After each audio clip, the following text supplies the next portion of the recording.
All right, welcome to week 5. It's been a crazy week for me. I won my baseball league.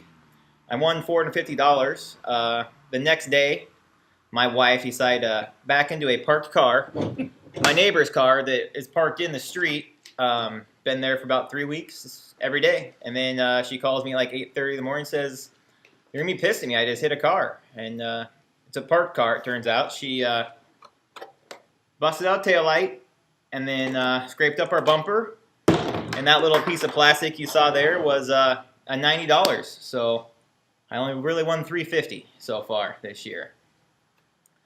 Andy Nelson continued to annoy people last week during the video by jacking off the trophy. He bashed Brad in the video pretty hard for the Spiller trade, which Moreno outscored Spiller, and Spiller got hurt. So I should have known better, Brad being a Bills fan, to trade for Spiller. Brad then created a poll question on the message board. What should Andy Nelson's team name be? The majority of the team name, the majority vote was for the Colon Cowboys, is what Andy's new team name should be. And then the Hawkeyes actually destroyed Andy's Golden Gophers. I think it was good, as everyone was tired of Andy Nelson. The only Andy anyone likes now is Andy Wallace, who is 10 times the better Andy than Andy Nelson is. The only problem with that, though, is Andy Wallace did not beat Andy Nelson. So, by popular demand, I was not able to kick Andy out of the video. If Todd does win, though, I will kick Andy out of the video, as they are going to be the matchup of the week, which we'll talk about soon, as they're both 4-0. Our Week 5 payout went to Todd, who scored 177 points for most team points, which is a new season high, huge number. Todd currently has the most fantasy points scored in the league, which isn't really surprising, as he has Peyton Manning, who has the most fantasy points for anyone ever through the first 4 weeks of any fantasy season. He's just on fire. I mean, automatic 30 points a week for Todd right now. With that, I'm going to bring in Andy as we talk about our trades this week. And then he's back. He wasn't able to be kicked out. And then he's got his trophy. I guess if anyone's tired of him jacking off the trophy, go earn it. I mean, I don't approve of him jacking off the trophy, but he won it last year. Some white stuff right here. The little antics get on people's nerves, I guess, but if you win the trophy, it's your right to do with it as you please. As long as it doesn't break, then you're liable for it for $90. Leaper traded Randall Cobb to Todd for Andre Johnson and Pierre Thomas. Trade worked out pretty well for both. I mean, Andre scored good for Leaper. Didn't amount to the win, and Cobb's going to help Todd long-term just with the huge consistency that he brings. I traded Reggie Wayne for Daryl Richardson.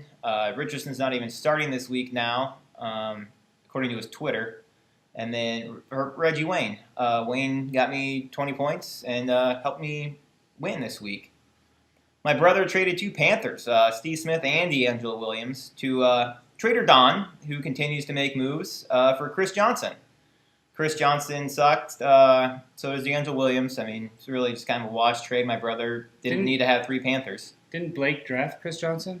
And then he traded him back. You know, he just missed him. Makes sense.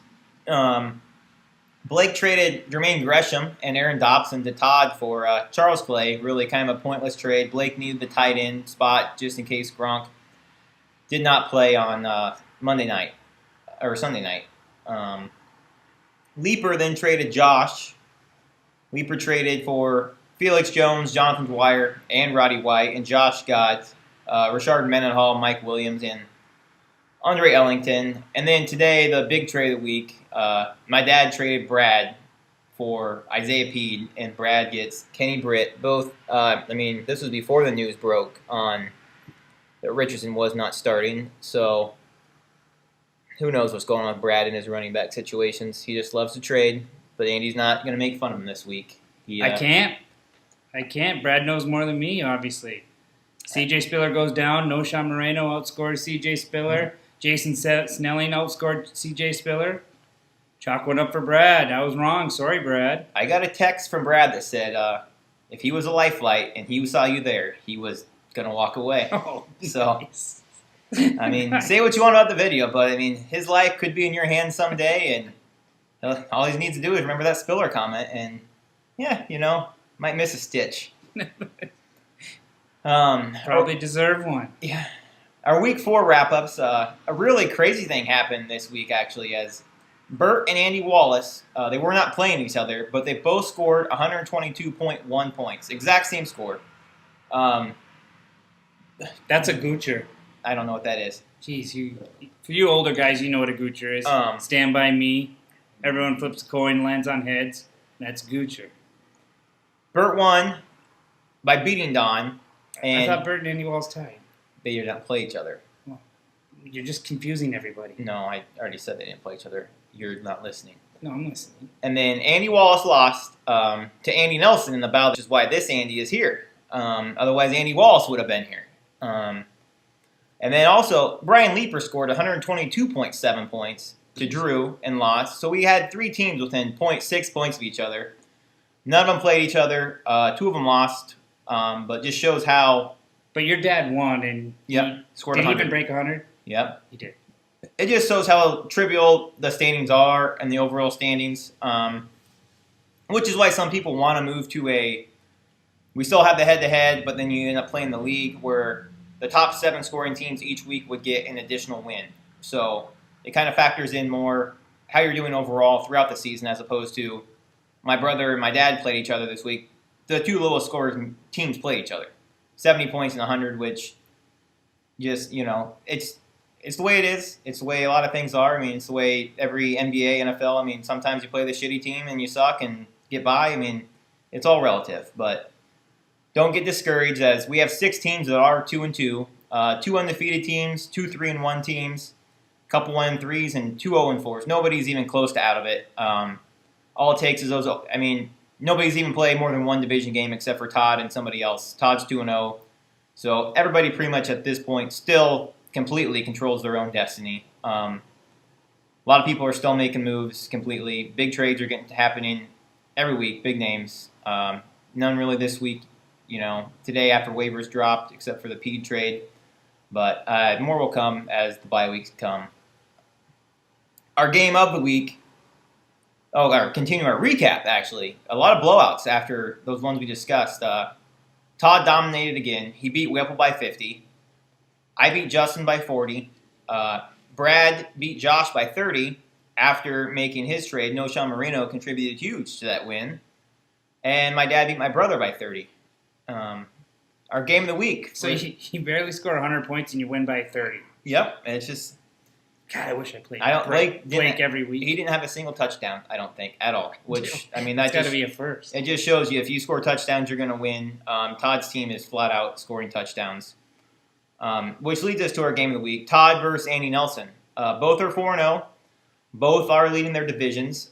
Both are the top 2 scoring teams in the league. So my guess is it's going to be 120 to 110, whoever wins this game. I mean, basically all 4 teams have been... All 4 weeks they've been hot. It's fantasy. I mean, they're both due for a letdown where, the difference between 140 and 120 is 3 touchdowns. That can really change anytime. Broncos play Dallas. Dallas has a horrible pass game. Yeah, I mean, the one staple that's not going to change is Peyton Manning throwing 50 touchdowns this year. I got Decker who could counteract some of that. Hopefully everything goes to Decker this week. He's got a new reality show. You know what's crazy?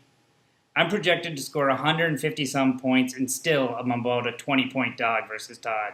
Todd, everything's going right for you this week, or this year. Keep it up. Just having one little hiccup first week. Ooh, look at this. That's a spotted cow. Some of you may enjoy this beer. My neighbor that my wife hit his car. He actually went to Wisconsin. His dad lives there. My wife hits his truck, puts a small dent in the fender. We fix it. We do our best. It's a 1990 truck, no super huge deal. But he comes back from Minnesota with 4 cases of beer for me, or Wisconsin with 4 cases of beer for me. So I may have won out on that deal. But my wife has 2 black eyes now. That's evil. Another matchup is brother versus brother, as Blake and I play each other. We're in the same division. Blake's 1-3. I'm 2-2. This is huge again for. I've got two guys going tomorrow night. Spillers at Game Time and Josh Gordon. And most of the time, these Thursday night games are terrible. But starting both, basically due to lack of options and lack of depth, which is a battle for 90% of us. That you don't have too many other options. I want to digress. This is my lock of the week. Sorry, Blake. You're just kind of up against it again this week. Both your main starting running back, Doug Martin's on a bye. Your other two running backs, DeMarco Murray and Chris Johnson, are going against the two top 5 run defenses in the Denver Broncos and the Kansas City Chiefs. It's going to be tough hill to climb, but if you can do it, more power to you. Andy Wallace versus Brad. Andy's 3-1. This is another division game. Brad's 1-3. So this is huge for him.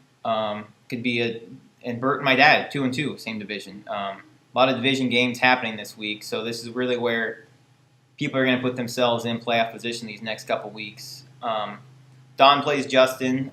Justin kind of admitted last week that his 3-1 record is kind of smoke and mirrors. Just he's got Welker, he's got Breeze, and you can't even say he has Ray Rice anymore because nobody. I mean, the Ravens rushed one carry in the second half, and that was with four minutes left in the game. It was just they're not doing things right there, and I would be.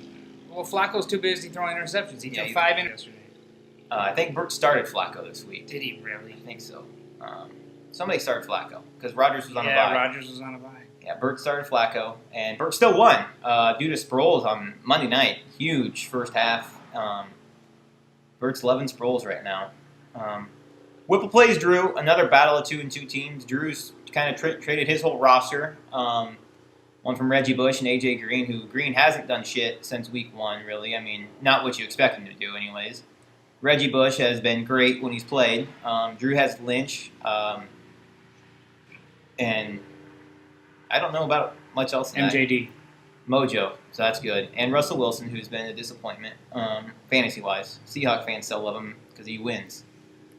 Better real life than NFL than fantasy. I think the Texans quarterback helped the Seahawks win last week. No, it wasn't the Seahawks quarterback.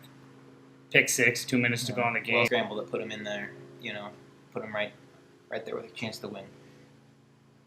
They didn't have the ball with 2 minutes to go. Houston had the ball. They're driving up a touchdown. Why the fuck are you throwing the ball? And he throws a pick 6. Overtime, they lose. The best cornerback in the league, if you ask him. If you ask him, there you go. Well said. And a battle of winless teams, actually, as Josh and Brian are both 0-4. The loser can probably kiss any chance of winning the division goodbye, especially with two teams at 4-0. But like we discussed earlier, they're not even close to being out of the playoffs. Maybe if they go to 0-6, probably looking at 3 or 4 games behind, depending who you lose to. But a lot can happen. We still have 9 weeks left. It's record's relative, especially if you win your next 4. You're right in the thick of it for sure. Our Week 5 payout this week is individual wide receiver receiving yards. So whatever wide receiver, just one, whoever has the most rushing yards. If Calvin Johnson has 154, and that's the most rushing, you mean or receiving yards? Yes, receiving yards. Rushing, passing, receiving. You'll get one of them. Yes. Individual wide receiver receiving yards. It's all on the league page. If the league homepage is by default the rule, not what I say on here after 3 beers. What if Darren Sproles has the most receiving yards? He's a running back, so he does not classify. So I still have a tough time understanding how he's a friggin' running back. He had 4 carries this last year. Yeah, well, who was your most disappointing this past week, Andy? Most disappointing is Stevie Johnson. Had a good matchup last week for Buffalo, made a catch. But riddle me this, Kyle. How can you be a wide receiver in the league, get 1 catch, and have less than 1 point on that? I asked Justin. I mean, he's got to be shooting himself. I mean, he lost by 40 to me, which is a big amount, but Breeze went off Monday night. He had Santana Moss and I can't remember what tight end he started. Score 0 points. And then Stevie Johnson go negative. He basically had 3 players do absolutely nothing, lost by 40. So even if they give you 10 points, you're, still lose. Well, I mean, you're feeling a lot better about it. Right now he feels like he's got 3 holes. I mean, I would. no flex player, no wide receiver too, and no tight end, and no running backs. He's got Matthews. You're gonna have to move Matthews for something, I think. So Stevie Johnson was my biggest disappointment. 1 catch, minus 1 yard for .09 fantasy points. What was your best trade of the week? Best trade of the week. I really liked the Reggie Wayne for Daryl Richardson trade at the time. Hindsight, with Richardson not really getting the carries from the Rams, and now whispers are he may have lost his starting job. I thought that was a perfect trade for both teams. Kyle needed a filler, a wide receiver 3. Carl needed a more solid running back 3, and I thought that was both teams, and it's kind of leaning more one-sided right now. It's only 1 week. I mean, Daryl Richardson goes out and scores 15 points this week. I'd rather have a 15-point running back than a 20-point wide receiver, just for the depth-wise. I'm not going to ask you your worst trade because you offended people last week. Pushed too far. There was no real offense. Brad was fine. He said as long as he gets to make fun of Andy the rest of the year. Who doesn't make fun of me? You do. You lurk in the chat room, which creeps people out. What do you mean I lurk in the chat room? You're there when a big injury happens. You're like all of a sudden typing something, but people want to ask you about a trade offer. You're nowhere to be found. You say you're watching the Vikings. Well, yeah, I am. Plus, I have my stats up on the laptop there, and if I have the chat, how can you get the chat room away so you can see your whole stats? You can't. What I do, I make the screen bigger. Smaller, just minimum. I do, but I only can see 3. I can only see my quarterback and 2 running back points. I'll then I got to do the show you scroll how bar. to do it. It's really easy. Your lock of the week to win? You already discussed that, I guess. Yep, taking brother over brother, Kyle over Blake. Josh and Brian, one of them will be 0-5. Start looking towards next year after 0-5, or you think they still got a chance what the standings are? The way the standings are, I think they still have a chance. There's a big gumble right up in the middle, so all you need, if you're 0-4, all you need is 1 win, and then you beat a team that's 2-2 right now, and you're right back in the playoffs. You have the tiebreak on them in your division, so you're really only 1.5 games out. Yeah, I mean in 2 weeks they could be back in the playoffs. Just if totally agree. Right wins, right losses, they could get that 4 seed, no question. After week 6, feeling like they're making waves. So, exactly. How do you feel about your Gophers after their ass kicking? Basically, honestly, I gotta give Iowa credit. They pretty much dominated the game, up, down, left, and right. I was very, very, very disappointed. Minnesota had never trailed at all this season and got down early and could not come back. I think we needed a seizure from Coach Jerry Kill to get us get that spark lit, and didn't happen. You looking to trade anybody this week, or what are you looking? I mean, you got McFadden hurt, which is not a surprise to anybody at all. So I mean, I think people would have bet on that. Week 4 is probably that McFadden goes down. Well, McFadden's got me 4 great weeks. Well, I'm always looking for a trade, but I'm not gonna throw my team under the bus. My team's done me solid, so I'm not gonna skimp out just because one guy is banged up. What about Eli and Phillip Rivers? I mean, Phillip Rivers is kind of a revelation this year, but To be blunt, I can't trust either of them. I know. They're I terrible. just gotta play the matchups. You'll be starting EJ Manuel soon. So we'll see you guys in the chat room Thursday night. We're all doing a good job beating the chat, which is fun. I enjoy it. So good luck to everybody this week, and we'll see you tomorrow night. Boo-doo!